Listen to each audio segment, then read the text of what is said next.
ಪ್ರೀತ್ಸು ಅಂತ ಇನ್ಸ್ಪೆಕ್ಟರ್ಗೆ ಮಹಿಳೆ ಕಾಟ ಕೊಡ್ತಾ ಇರುವಂತಹ story. Chinnu I love you, you must love me ಅಂತ ಹೇಳಿ ಬೆಂಗಳೂರಿನಲ್ಲಿ ಇನ್ಸ್ಪೆಕ್ಟರ್ ಬೆನ್ನು ಬಿದ್ದಿದ್ದಾರೆ ಒಬ್ಬ ಮಹಿಳೆ. ಹಾರ್ಟ್ ಸಿಂಬಲ್ ಹಾಕಿ ರಕ್ತದಲ್ಲಿ ಪತ್ರ ಬರೆದಿದ್ದಾರೆ ಈ ಲೇಡಿ. ರಾಮಮೂರ್ತಿ ನಗರ ಇನ್ಸ್ಪೆಕ್ಟರ್ಗೆ ಟಾರ್ಚರ್. ಇನ್ಸ್ಪೆಕ್ಟರ್ಗೆ ಮಹಿಳೆಯೊಬ್ರು ಕೊಡ್ತಾ ಇರುವಂತಹ ಟಾರ್ಚರ್ ಇದು. ರಾಮಮೂರ್ತಿ ನಗರ ಇನ್ಸ್ಪೆಕ್ಟರ್ ಸತೀಶ್ಗೆ ಮಹಿಳೆಯೊಬ್ರು ಟಾರ್ಚರ್ ಕೊಡ್ತಿದ್ದಾರೆ.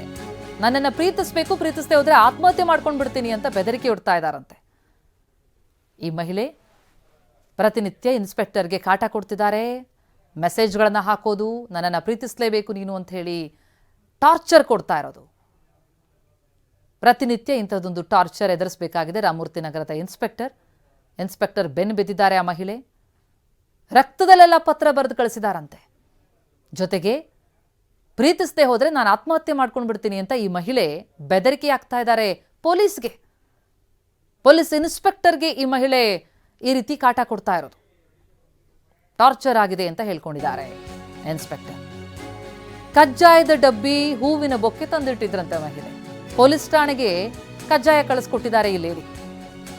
ಪ್ರೀತಿ ಒಪ್ಪಲಿಲ್ಲ ಅಂತಂದ್ರೆ ಆತ್ಮಹತ್ಯೆ ಮಾಡ್ಕೊಳ್ತೀನಿ ಅಂತ ಬೆದರಿಕೆ ಕೂಡ ಹಾಕಿದ್ದಾರೆ. ಅದರಲ್ಲೂ ಆಕೆ ಹೇಳಿರೋದು, ನಾನು ಕಾಂಗ್ರೆಸ್ ಕಾರ್ಯಕರ್ತೆ, ಸಿಎಂ ಡಿಸಿಎಂ ನನಗೆ ಗೊತ್ತು ಅಂತ ಹೇಳಿ ಹೆಬ್ಬಾಳ್ಕರ್ ಜೊತೆಗಿನ ಫೋಟೋ ಕಳಿಸಿ ಪ್ರೀತಿಸಲೇಬೇಕು ನೀವು ಅಂತ ಹೇಳಿ ಬೆದರಿಕೆ ಹಾಕಿದಾರಂತೆ ಈ ಮಹಿಳೆ ರಾಮಮೂರ್ತಿ ನಗರ ಇನ್ಸ್ಪೆಕ್ಟರ್ಗೆ. ಬೊಕ್ಕೆ ಕಳಿಸಿದ್ದಾರೆ, ಕಜ್ಜಾಯದ ಡಬ್ಬಿ ಕಳಿಸಿದ್ದಾರೆ, ಜೊತೆಗೆ ಈ ರೀತಿ ಒಂದು ಬೆದರಿಕೆ ಕೂಡ ಹಾಕಿರೋದು. ಪ್ರೀತಿಸಲೇಬೇಕು, ಇಲ್ಲದೆ ಹೋದ್ರೆ ನಾನು ಆತ್ಮಹತ್ಯೆ ಮಾಡ್ಕೊಳ್ತೀನಿ, ನಾನು ಕಾಂಗ್ರೆಸ್ ಕಾರ್ಯಕರ್ತೆ, ನನಗೆ ಸಿಎಂ ಗೊತ್ತು, ನನಗೆ ಡಿಸಿಎಂ ಗೊತ್ತು, ಜೊತೆಗೆ ಸಚಿವೆ ಲಕ್ಷ್ಮೀ ಹೆಬ್ಬಾಳ್ಕರ್ ಜೊತೆಗಿನ ಫೋಟೋ ಕೂಡ ಕಳಿಸಿ ಈಕೆ ಬೆದರಿಕೆ ಹಾಕಿರೋದು. ಬೆದರಿಕೆಯೊಡ್ಡುವಂತಹ ತಂತ್ರ.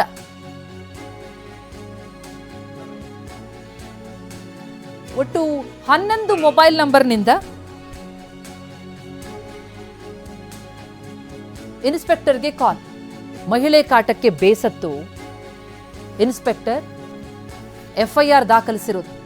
ಕರ್ತವ್ಯಕ್ಕೆ ಅಡ್ಡಿ, ಆತ್ಮಹತ್ಯೆ ಬೆದರಿಕೆ ಆರೋಪದಲ್ಲಿ ಎಫ್ಐಆರ್. ರಾಮಮೂರ್ತಿ ನಗರ ಠಾಣೆಯಲ್ಲಿ ಪ್ರಕರಣ ದಾಖಲಾಗಿದೆ. ಪ್ರೀತ್ಸು ಅಂತ ಹೇಳಿ ಇನ್ಸ್ಪೆಕ್ಟರ್ಗೆ ಮಹಿಳೆ ಕಾಟ ಕೊಟ್ಟಿದ್ದು, ಕರ್ತವ್ಯಕ್ಕೆ ಅಡ್ಡಿಪಡಿಸಿರುವಂತಹ ಹಿನ್ನೆಲೆಯಲ್ಲಿ ಮಹಿಳೆ ಕಾಟಕ್ಕೆ ಬೇಸತ್ತು ಎಫ್ಐಆರ್ ದಾಖಲಿಸಿದ್ದಾರೆ ಇನ್ಸ್ಪೆಕ್ಟರ್. 11 ಮೊಬೈಲ್ ನಂಬರ್ನಿಂದ ಇನ್ಸ್ಪೆಕ್ಟರ್ಗೆ ಕಾಲ್ ಮಾಡಿರೋದು ಈ ಮಹಿಳೆ. ಕರ್ತವ್ಯಕ್ಕೆ ಅಡ್ಡಿಪಡಿಸಿದ್ದಾರೆ, ಆತ್ಮಹತ್ಯೆ ಬೆದರಿಕೆ ಹಾಕಿದ್ದಾರೆ. ಇದೇ ಆರೋಪದಡಿ ಈಗ ಎಫ್ಐಆರ್ ದಾಖಲಾಗಿದೆ ರಾಮಮೂರ್ತಿ ನಗರ ಠಾಣೆಯಲ್ಲಿ. ಎಫ್ಐಆರ್ ಪ್ರತಿ ಕೂಡ ಗಮನಿಸ್ತಾ ಇದೆ.